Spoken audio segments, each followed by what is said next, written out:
So whether you are here for yourself, for someone else, or just because you're interested in this topic, I really do hope that the structure and the content of the session meets your need. I will just forewarn you that I have also logged in on my phone so I can monitor the chat function, because when I'm sharing my slides, all of a sudden I can't see the rest of you or actually see the chat function. So if you are responding to questions I'm posing or anything else, you'll see me looking down, and I'm literally not responding to texts and emails. I'm actually following the presentation there as well. I just didn't want you to think I was being rude and dual tasking. So as was mentioned, my background is neuropsychology, which is the study of brain-behavior relationships. So while I will talk about the brain, I'm going to focus most of that discussion around function. So how does the brain impact our functioning, and equally, how does how we function impact our brain? So there's 4 goals to today's session. Firstly, I want to broadly review the human impact that challenging times has on us. And more specifically, I'll be using COVID-19 as an example, since we are currently living and breathing that. I will briefly review some common contributors to brain-related functions. But mostly it's in section 3 where we're going to focus our attention more closely on the impact of change, stress, cognitive aging, and dementia. And it's here where we'll talk a little bit more about the brain itself, specifically neuroplasticity, and the brain's capacity to build pathways between brain regions.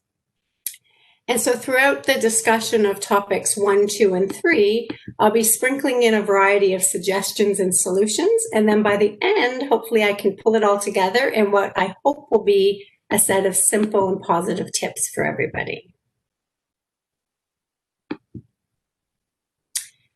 So challenging times, such as those that we are experiencing now with COVID-19, they can have a broad-ranging impact on the human condition. Safety measures to control COVID-19 have led to a significant reduction in face-to-face interactions and movement outside of our personal environments. And this is affecting relationships, the economy, personal financial stability, health, to name just a few. And we are all processing and learning and adapting to these new circumstances, but the experience is not the same for everyone. While I'm absolutely certain that this one talk will not address everything, let's see what we can do to narrow down a few factors that challenging times such as these have on our brain and how we function. But before talking about brain changes, we first need to acknowledge that there are many reasons the brain and related functions may change. So brain injury and disease are the first 2 that normally come to people's mind when one thinks about brain changes. So whether that's traumatic brain injury, acquired brain injury, or a disease process like dementia, it is inevitable that when these factors are at play, the brain will become compromised, and that will then impact function. But factors also to consider when or if you notice changes in your thinking ability include normal cognitive aging, pain, fatigue, stress, and change, simple change itself. So today we're focusing on just 4 of these, and we're starting broad with change. We will then talk more specifically about stress and cognitive aging, and then we will tighten our focus to the additional challenges that someone living with dementia may face during challenging times, such as the ones that we're in. I'm going to share some facts with you about change, but before I do, I'm not sure if everybody else sees that. But before I do, I want you to take a moment to reflect on all the changes you've experienced in the last 7 months. So you can do this either by just thinking about it, or what I actually strongly encourage, and I see you are a very active bunch using the chat function, so that's fantastic. So if you're comfortable, I'd love you to just jot a word or 2 in the chat box that's identifying some of the changes that you've experienced over the past 7 months. Okay, so we've had some relationship challenges, marriage changes, loss of job, I'm just reading them out as they're coming in. Low energy, ooh, becoming a grandma, congratulations. Pregnant, retirement, missing the routines of groups, social isolation from family, more family drama. You know, we are hearing a lot about family and relationship challenges and changes. Lack of places for one's father to go and to socialize, feeling overwhelmed, missing visits. Thank you very much for everybody. Oh, and I'm terribly sorry, husband has passed away. Changes probably in fitness classes. There's been lots of movement with family members coming to live with others. COVID is resulting in people becoming, well, I can't even keep up. This is fantastic. COVID's affecting independence, causing more back problems, the appearance that dementia and other conditions are getting much worse. Absolutely. I'll encourage you to keep adding to these. And we could probably spend the entire talk just reviewing what everybody has put in here. So thank you for your participation. Social isolation. We're seeing lots of themes here around stress, work, family, social isolation, dynamics changing. So first and foremost, I think what's really important to acknowledge, and we saw that through the chat function, is that change is variable from person to person. We have to recognize that the changes that we experience, how we perceive them, and how we address or adapt to them is a very individual experience. I encourage you to always think about this as you're supporting yourself and those around you. And then secondly, when we talk about change, I think it's really important to recognize that the brain favors familiarity. It actually actively works to protect familiarity, whereby early on, we and our brain, we learn what works, what doesn't work. We figure out what we enjoy, what we don't enjoy, and then we tend to do the things that work and that we enjoy a lot more. So we're repeating that stuff. And by repeating that stuff, we're actually building pathways. So we have these fairly solid pathways in our brain. And our brain doesn't want us to change those pathways when it's the things that we like and the things that we are comfortable with. So I'm going to expand on this concept of pathways by defining and explaining neuroplasticity using a highway analogy. So neuroplasticity refers to the brain's ability to nurture existing and develop new connections between brain regions. So I know that's a mouthful. So instead, what I want you to do is I want you to imagine your brain as a highway where there is information going back and forth at rapid speed, as if they're little cars going along the highway system. And a young brain, a developing brain, is building those pathways as they learn, as they experience, as they grow. And we continue to do that throughout our lives.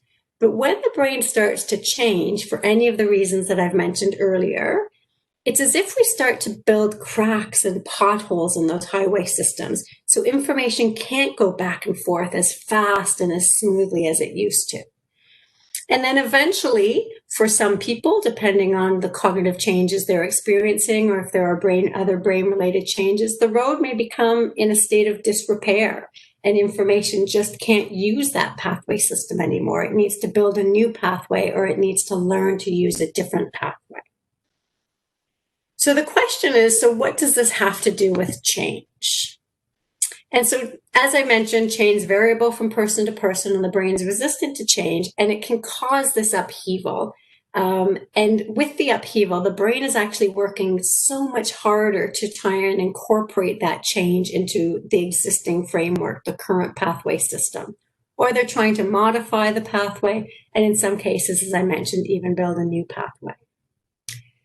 But interestingly enough, for most people, change is actually good, and even negative change can lead to good outcomes. So let me explain that a little bit further. As you adapt to change, regions of your brain are actually being stimulated.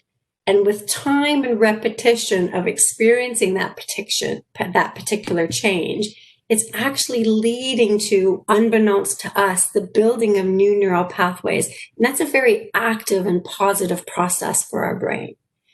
In fact, in much of the how do we slow down the effects of aging literature, a popular technique therapists will work towards is to help people to change their thinking around change.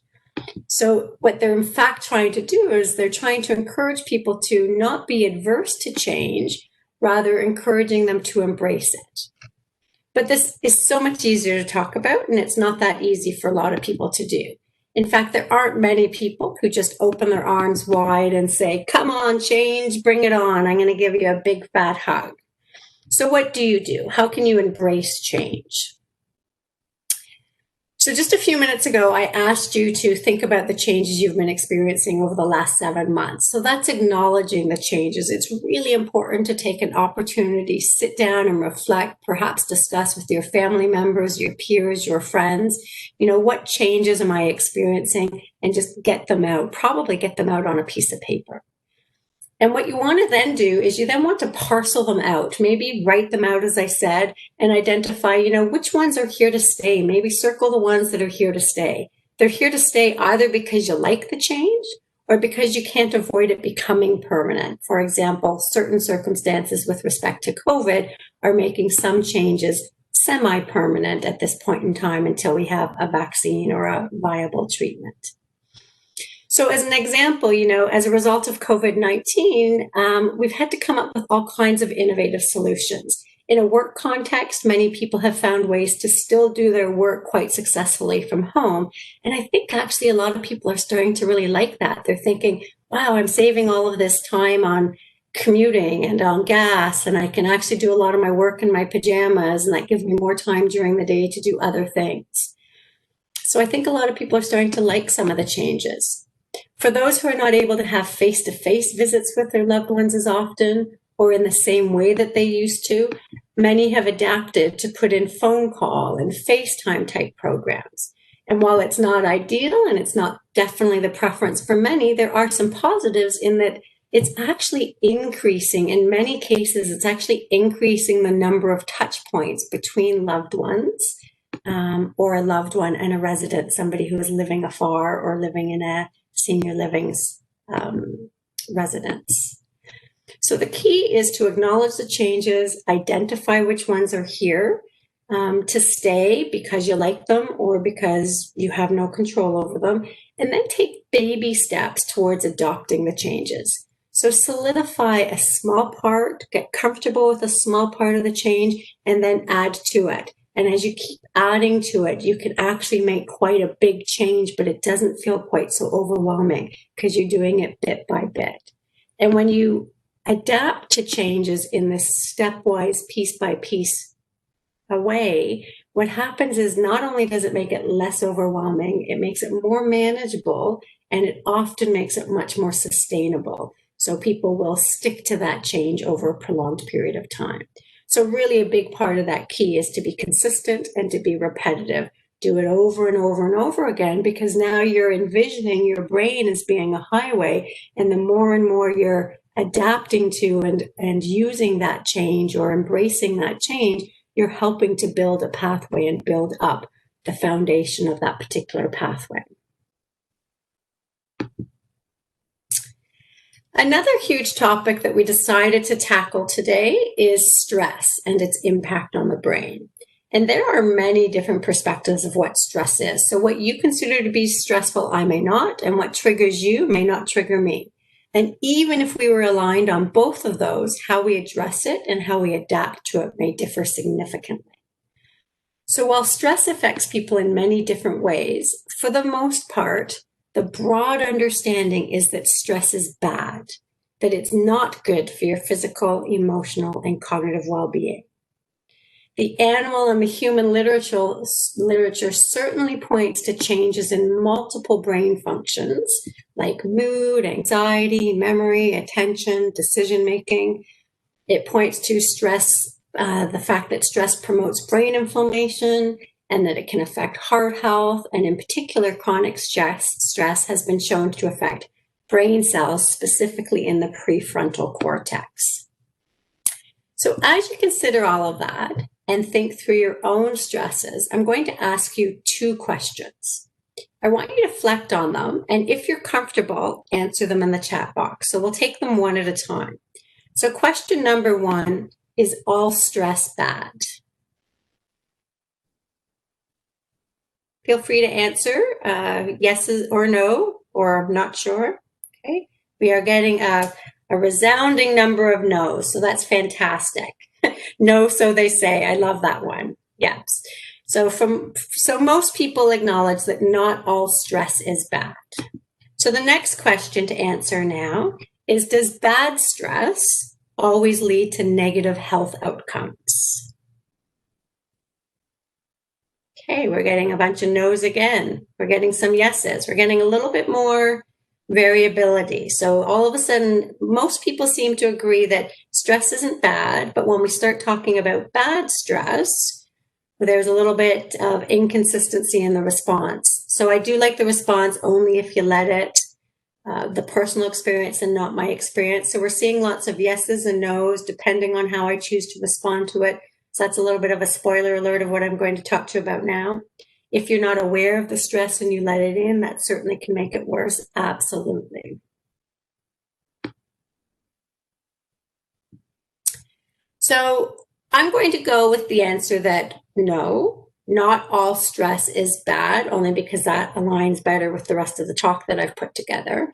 And just as a really quick example, often the stress response triggers an action, and that can be perceived as being energizing. So when we feel really stressed, our heart might start pounding. And that's actually what that's doing, is that's preparing us for action. Our breathing might get a lot heavier when we're feeling stressed. And what that's actually doing is that's pushing more oxygen to the brain, which might actually help us to think faster and clearer. So what if we could intentionally turn the dial on how we allow stress to affect us? Can stress actually then be a positive? And I want to expose you to this 14-minute TED Talk by Kelly McGonigal.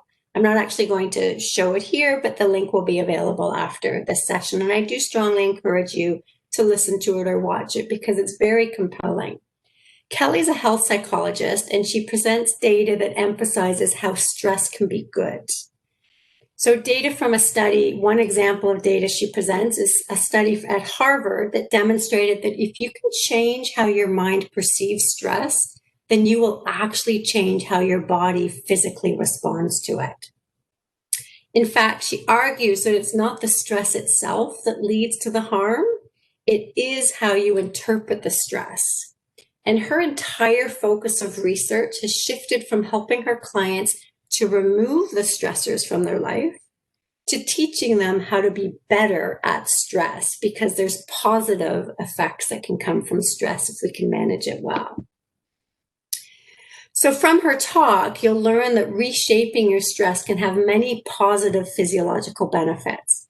And in addition, there's a strong relationship between stress and increase of the neurohormone oxytocin, which is also sometimes called the cuddle hormone because it primes you to do things that strengthen close relationships. It makes you crave physical contact. It makes you more social. It enhances your empathy. It even makes you more willing to help and support others, and it can make you more resilient. So if you have a look at or listen and a look to her talk, you'll hear a little bit more data on that.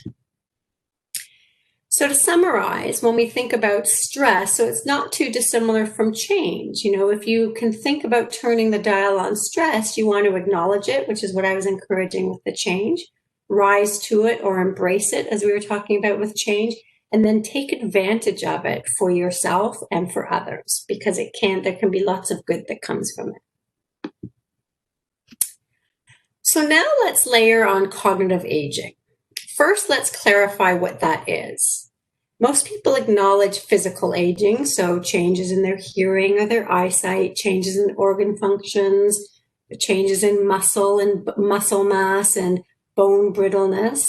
But they tend to shy away from acknowledging that the brain changes too, when really it's just another organ. So it's not reasonable to think that all the other parts of our body are changing with age, and yet our brain is going to be preserved.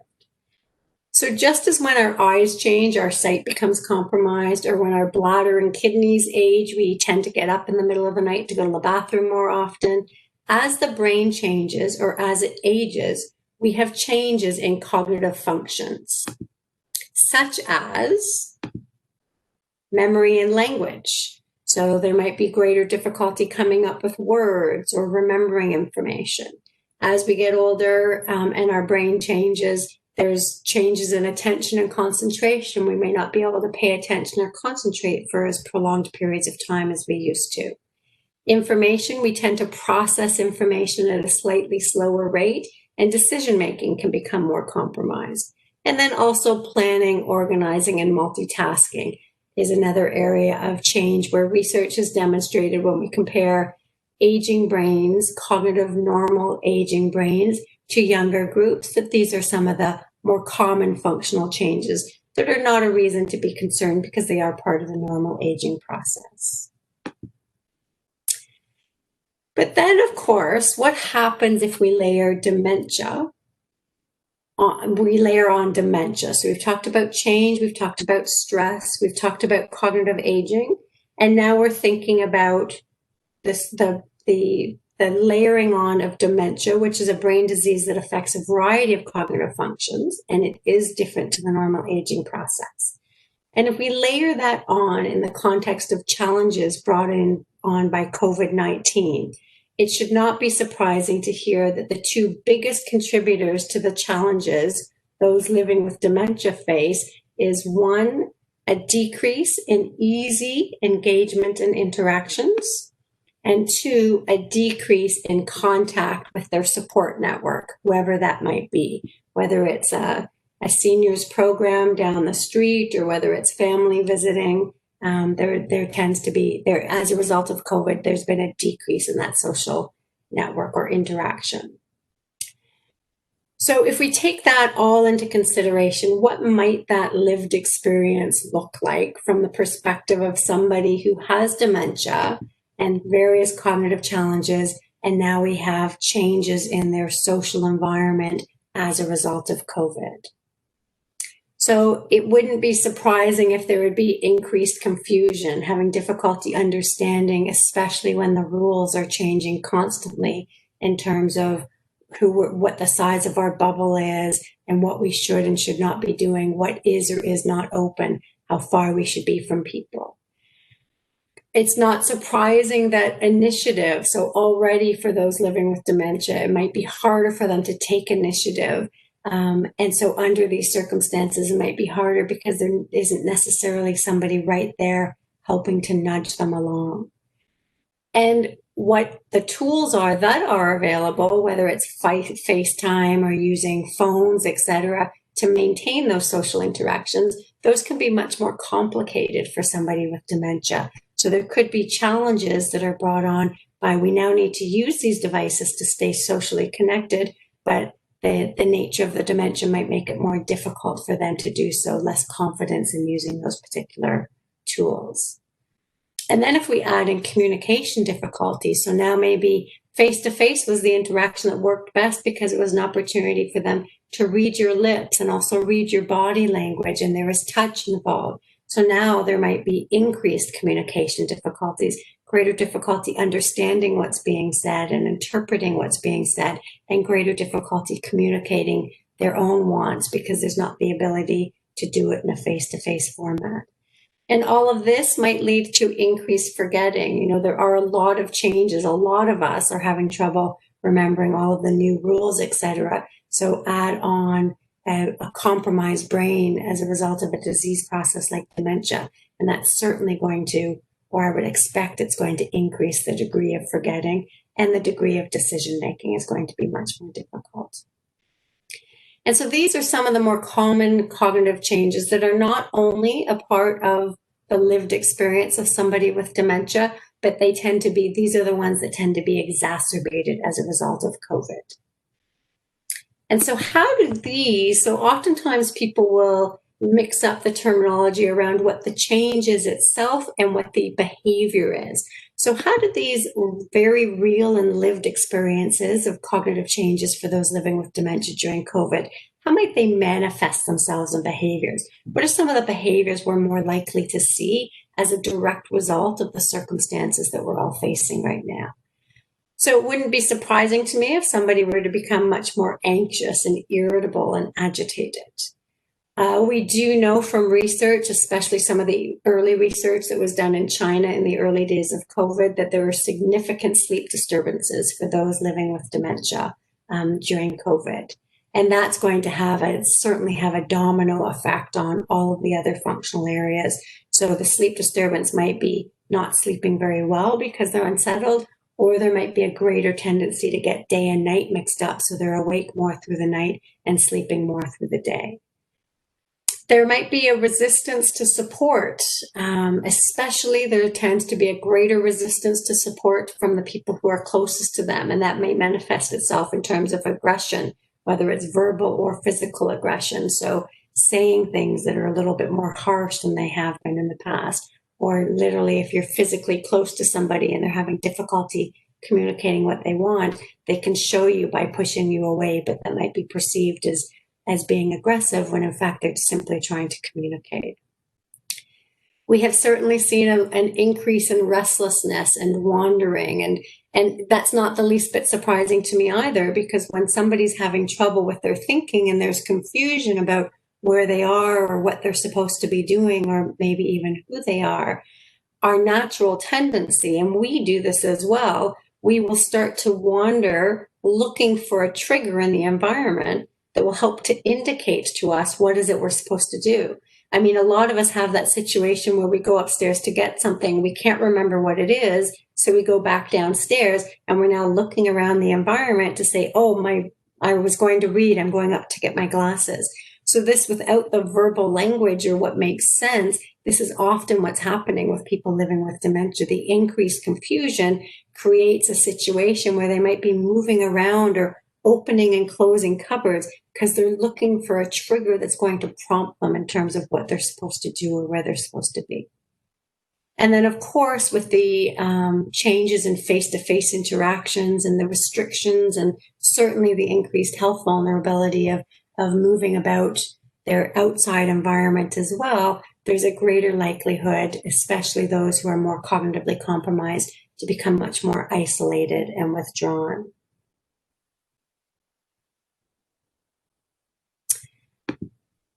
So because we know, I just want to really, really quickly summarize here, and then I'm just looking at the time. So the goal was for about 35 minutes, and that will give us time for some questions. So just to quickly summarize, challenging times do lead to variable responses, and the impact is going to be variable from person to person.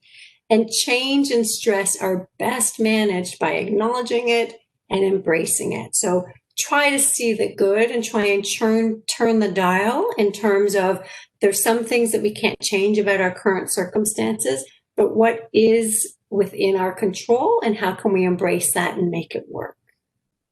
Certain groups of people are certainly going to be much more vulnerable to the challenges, especially the COVID challenges, not only from a health perspective, but also from a cognitive perspective. So if there is already some cognitive changes going on, whether it's normal cognitive aging, or if there's an illness, a dementia of some sort going on, that's going to put people in those categories in a much more vulnerable state.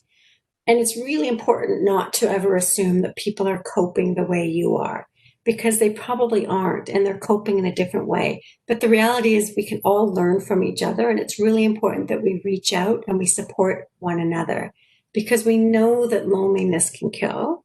We know that people are struggling, and that our and their physical, emotional, and cognitive well-being are in jeopardy if we don't reach out and do what we can to support one another. So I'll pass it back to some questions and answers, see if we have any that have come in. Lori, did you see if any happened to come in? There hasn't been any questions that I've noticed so far. So please just feel free to type questions. People have been commenting on what you've been saying, and then there's been a few audio issues. But other than that, so far, no questions. Okay, and I do thank the audience for being so interactive when I did ask those questions of you. You were very responsive. So in exchange for your participation, I'm more than happy to take on any questions you may have or particular concerns that you might want it addressed, or if I can address it for you.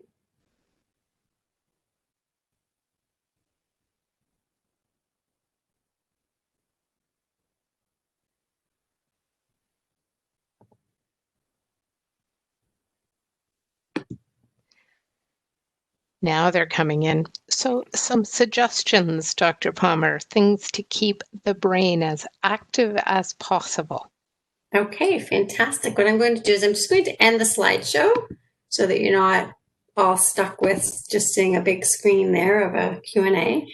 So suggestions to keep the brain active. So we have learned most certainly that maintaining activity is great. So physical activity is great because that's what's good for your body is going to be good for your brain. From a pure brain perspective, taking the opportunity to try and learn new things. So somebody who's cognitively intact and functioning very well, it's in their best interest to continue the learning process as best as possible, whether that's taking up a musical instrument, learning a new language, learning a new process, learning to play cards. But really, it's about the social engagement piece. So the more you could learn something new while engaging in social relationships, that's probably the best exercise you're going to be getting for the brain. I can tell you that probably the number one question I'm asked is, what is the single most important thing I can do for my brain to make it healthy? Is it Sudoku? Should I take up bridge? Should I be doing crossword puzzles? And I personally believe that the single most effective brain exercise is social interaction. Because not only from a pure thinking perspective, so to engage in conversation with another person, you have to take in what they're saying, you need to process it. By processing it, you're then digging up what your response is going to be. If it's a three-way conversation, somebody else might jump in with a comment, so now you're processing that, and then you spit out your response. So the process of engaging in conversation is an incredibly whole brain exercise. And what you're doing by engaging in that process is it's like you're throwing more and more layers of pavement on top of those pathway systems that are there. So what you're really doing is you're really nurturing and keeping your neural pathways healthy and alive by that engagement. So that's the number one. And then the other is I would focus very heavily on relationships. So there is tons of research that's demonstrating for certain the role that relationships, so feeling like you have meaningful relationships. It doesn't have to be with lots of people, and it doesn't even have to be with humans. A meaningful relationship with a pet, where you're chatting to the pet and you're feeling that love and you're giving that love, we are finding is probably one of the biggest predictors of longevity and brain health. Excellent. Thank you. There's lots of questions in the chat box. And so I'm going to just take them not quite in order, simply because somebody asked a question that somebody else said, good question. So how can a loved one gently, oops, it moved on me. How can a loved one gently help someone who isn't aware of their memory loss? Yeah, was that the one that somebody said, good question? I think there's a lot of people who would respond, good question to that. So that is tough. And it's actually the more and more, so I've been working in this area for over 30 years, and the more I work individually with people, the more I'm discovering that to me, it's actually just seems to be a natural part of the dementia journey. So when people are starting to experience cognitive challenges, and I'll just paint a picture, what seems to be the common picture. When people are getting older and starting to experience cognitive challenges, there's a tendency to shove them under the carpet or hide from them because for some reason there's a stigma attached with having cognitive changes. So there's a greater likelihood we might joke about it amongst our friends and say, oh, I made this mistake and I made that mistake. But when the changes are really starting to affect our day-to-day function, people tend to start hiding them first. So usually what happens is it's not somebody who comes forward and says, I've been having these challenges and I'm really concerned about it. Can you help me? If that's the case, that is fantastic. But more often what tends to be the case is family members or friends are noticing and are starting to become concerned, and then they're starting to broach the topic. Usually it's, talking amongst themselves to say, have you noticed this? I've noticed this. What should we do about it? And then when there's an agreement or a decision to say, let's talk to mom or dad or sister, or whoever it is, it needs to be a very gentle conversation. Because if in fact I truly believe that the person who has been having some of those cognitive changes, they're very well aware of them, but they don't want to acknowledge them yet, or they're embarrassed by them. They might present themselves as in denial. No, that's not happening to me, or that also happens to you, or you make mistakes as well. But on some level, there is an awareness because it is having an impact on their day-to-day life. And so there must be some level of knowing. So I generally encourage people to encourage that loved one to participate in seminars like this, where we're openly discussing the fact that there are lots of changes that come about as a result of normal aging. And so it may in fact just be that. And if it's not normal aging, it's really worthwhile exploring further and reaching out to a healthcare professional to get a better sense of what's going on. Because if it's not normal aging and somebody is having significant cognitive concerns, it doesn't automatically mean it's dementia. It could be related to a whole host of other factors that might be very easy to solve for. So ultimately, you want to convince your loved one that it must not feel great to feel that way. And wouldn't you like to feel better? Let's see if we can find a way to help you feel better by finding what the underlying causes of this is. So I appreciate it's a difficult conversation. And what usually happens is you're having this conversation at a time where their frontal lobes are changing. So their ability to really have that acute awareness and to process those changes has become compromised as well. No, I didn't give you an answer. I know everybody wants me to say, give me the 3 sentences I need to say and everything's going to be fine. And it's simply not that simple. Thank you very much. Just so you know, Heather, you are still sharing your screen. Oh. Then the question, again, there's lots, but one that a couple of other people chimed in on says, my mother with dementia has recently moved into assisted living. Her confusion has escalated. How do we know if that is a result of the move and change, or if her dementia has gone to another stage? Right. It's a fantastic question. So I work with Amica Senior Lifestyles, and we have 31 residences across the country. And we are constantly coaching people through that move-in process. And specifically when there is a dementia involved, or if somebody is moving into memory care, we expect there to be the appearance of decline. So somebody getting worse upon move-in, and that it takes sometimes between 4 and 6 weeks before we see them come back to their previous levels of function. So if it's literally only been a few weeks, I would certainly be working with wherever your mom has moved to in terms of assisted living, and really work closely with them to make sure, what you want to do is you want to try and remove as many cognitive barriers as possible. So as much as her room can be set up the way her old room was set up. So if her nightstand is always on the left, then in this new room, have it on the left. If there was a Kleenex box on the right, have it on the right. So as best as possible, you're trying to remove anything that's going to require your mom to have to think and process more deeply just to be able to interact in her environment. And then once you've done that, you definitely want to start monitoring, her stress and her anxiety levels. I think it's a difficult situation to move into congregate living when we're 70, 80, and 90 years old, especially if we've come from a family home where we're having dinner with just one or two people, and now all of a sudden there's all kinds of different noises, there's all kinds of different distractions, there's all of the relationship building piece. It's a lot for anybody to adjust, and it's certainly that adjustment is exacerbated when there's some type of cognitive condition like dementia. So depending on the time frame of how long she's been there, and then also there's changes for her. There's stress, maybe a little bit sad. I'm not sure if your mom was the one who made the decision that she wanted to go, or if she felt like she was being pushed into it, which is also often common, and there's nothing like that. But all of those individual factors are going to impact an already compromised brain. So I often encourage people to give it some time.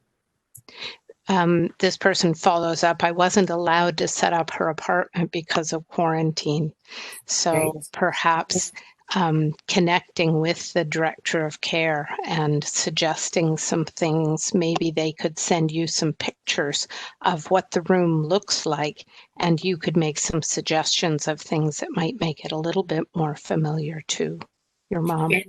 Fantastic, absolutely. So certainly COVID has put a wrinkle in everything, but troubleshooting around that, or you send pictures, I'm assuming you don't, but for others who might be facing the situation in the future, take pictures of what the current environment looks like. So when we moved my father from independent living to assisted living, and my stepmother who had dementia, I took pictures of the bathroom and the bedroom and everything. And then when we set up their new space, you know, her creams, her toothbrushes, everything were in the exact same location in the new bathroom, just to minimize the amount of cognitive effort she had to put in to just functioning in that new environment. Great, thank you. Questions come up. Does the brain need rest? How many hours of rest or sleep a day does a brain need? That's a tough question. This is a little bit outside of my wheelhouse of expertise, so I will talk in general. So yes, the brain needs rest, absolutely. Absolutely, the rest and the amount of sleep that people need changes throughout our lifetime. What it is, and so typically as we start to get older, so usually we need lots of rest as babies, then we go through periods where we're taking on less rest, and when we have teenagers there's more rest, and then as adults it's hard to determine if it's life circumstances that is dictating those patterns, or if it's actual biology that's dictating that. But typically speaking, what we will see as we get older is people require more rest, but they start to have difficulty with that sleep. So greater difficulty going to bed and falling asleep at night, more disrupted sleep in terms of waking up, either because of aches and pains or having to go to the bathroom and physically getting up. And then once that happens, greater difficulty going back to sleep again. And then often people will find that they're waking up early. And then as the body starts to change and we get a little bit older, there's a tendency to increase and compensate for the lack of sleep through the night by having naps. And that's where sometimes people might start to actually be getting the amount of sleep that they need. It's just in different chunks and periods throughout the day. So I don't think there's a set answer. I think what's most important is it's very worthwhile to make sure you have good sleep hygiene. So if you're in your 40s or 30s or 50s, now is the time to make sure that you're really making sure that your sleep hygiene is good, meaning when you get into bed, the intention is to go to sleep. So you're not reading in bed, you're not watching TV in bed, because actually what you want is you want your body to associate lying down and head on pillow with sleep. You don't want to be, if you do need to watch TV or read because you're having trouble going to sleep, it's best to do that outside of the bed, even if it's a chair beside the bed or a different room. And then when you start to feel sleepy, then climb back into bed. So those are just some techniques. So keeping a sleep routine is really important as well, especially as we get older. So doing the best you can to sleep around the same time and wake up the same time, even if waking up at that same time makes you a little bit sleepier, it could be that you're not feeling well or there's another reason for the need for the sleep. So certainly give yourself a nap. So you definitely want to listen to your body. And if your body's asking for sleep, make sure you get it, because your body does a lot of healing with sleep. But it's also important to monitor, are people sleeping because they're procrastinating, or because they're depressed, or because they're lonely, in which case you want to really tease apart, I'm sleeping because my body needs it, or I'm sleeping because my mental health is such that I'm trying to avoid, or I just don't feel good about life. And you definitely want to figure out which that is, so that you can be addressing those who are sleeping because they're withdrawn or feeling lonely or anxious or depressed. So I'm sorry, I know that's a very long-winded answer with lots and lots of information there. I can't tell you what the set number of sleep is, but I can tell you that sleep is critical to our functioning. So you do want to pay attention to it and monitor it. Thank you very much. This is one that you may be uniquely situated to answer. Are you aware of what facilities are doing to deal with the loneliness of its residents, particularly during this time when visitation is often not permitted? Yeah, I can certainly speak from the perspective of what we've been doing at Amica, and I have a general sense of what other operators have been doing. And so a lot of it is about the planning, and it's pivoting in terms of what we currently do. So if we can't have group programs, then how can we make sure that we're having the same number of touch points with residents, and how can we make sure that they are being engaged in a meaningful way that's purposeful to them? So that might be bringing supplies to their suite so that they can carry out, let's say, an exercise class inside their suite, or they can continue to play games, or they can continue to do art, continue to do, reading of scriptures, etc. So it's identifying what's meaningful and important, and making sure that we're personalizing that approach inside the suite. There's also lots of changes in terms of doing hallway programs. So everybody comes to their doorway, and then there's somebody who's leading a program in the hallway. So everybody's still physically distanced, they're wearing masks, but everybody can see each other, and they're engaging in a group program together at that particular safe distance.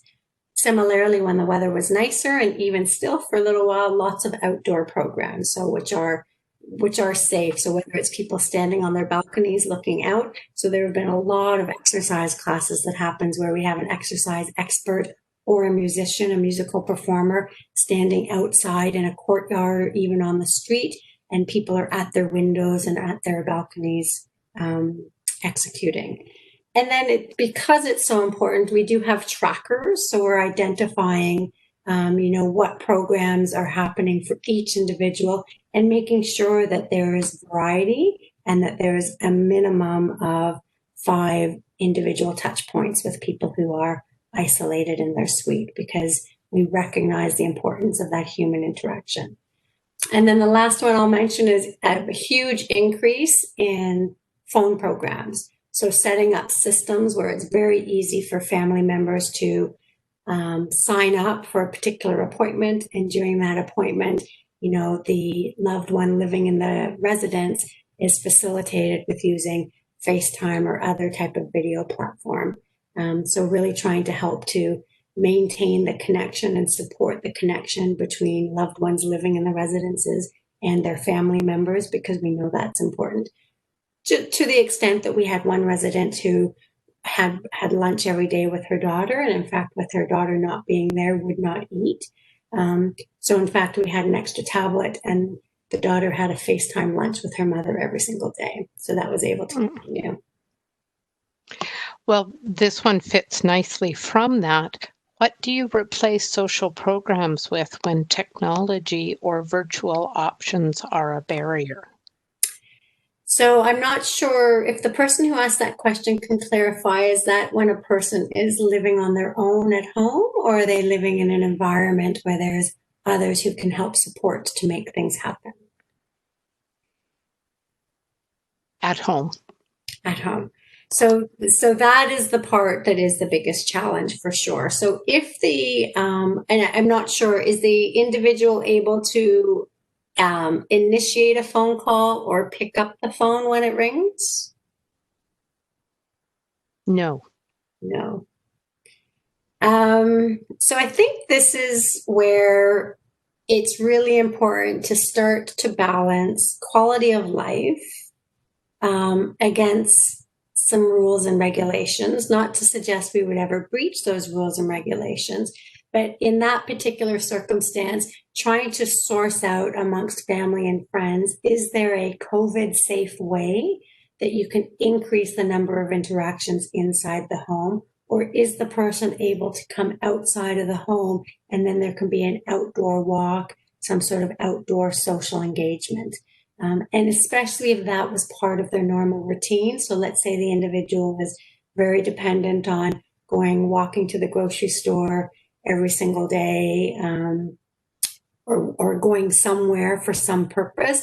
If there's any way you can continue to execute that for them, but in a safe way, perhaps if they're socially distanced and they're not going into a store of any sort, then they don't have to be wearing the PPE. The mask would be the requirement if you're going to enter a store, but there's certainly ways to socially engage with people if they're not willing to wear a mask, by you wearing the mask, you keeping a distance from them, and not going into any place where masks are mandatory.